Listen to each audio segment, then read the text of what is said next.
अस्सलाम वालेकुम। आज हम बात करेंगे साइरोसिन सुपर के बारे में, जिसका असल नाम है सिप्रोफ्लोक्सिन। ये एक ताकतवर एंटीबायोटिक दवाई है, इसलिए वीडियो आखिर तक देखिएगा।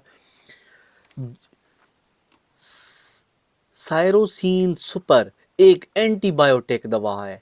ये दवा वायरस पर असर नहीं करती। बैक्टीरिया से जो इंसानों के अंदर इन्फेक्शन होते हैं उसके लिए ये इस्तेमाल होती है। मज़ीद किस चीज़ के लिए इस्तेमाल होती है? पेशाब की नाली के अंदर जो इंसान को इन्फेक्शन हो जाता है उसके लिए इस्तेमाल हो जाती है।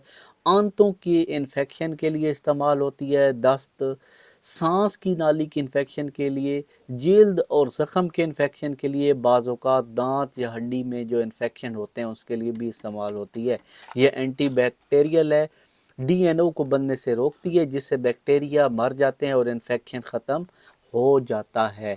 इसको इस्तेमाल करने का तरीका क्या है? दिन में 1 मरतबा या 2 मरतबा इस्तेमाल करें। 1 मरतबा इस्तेमाल तब करना है जब नॉर्मल मसला हो, ज़्यादा इस्तेमाल तब करना है जब ज़्यादा मसला हो। ठीक है। साइड इफ़ेक्ट इसका कोई ख़ास नहीं है।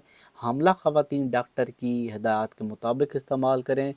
पट्ठों या नसों में दर्द हो तो भी थोड़ा बहुत इसको इस्तेमाल कर सकते हैं। सांस में स्पेशल मसला हो तो ये इस्तेमाल कर सकते हैं। छोटे बच्चों को और बड़े लोग जब भी इस्तेमाल करने लगें, जो भी मैं मेडिसिन बताऊं तो डॉक्टर के मशवरे से इस्तेमाल करें। इसके अलावा हमारे चैनल को सब्सक्राइब करें, और अगर कोई सवाल हो तो कमेंट में पूछें। इसी वीडियो के साथ इजाज़त चाहता हूँ। अल्लाह हाफ़िज़।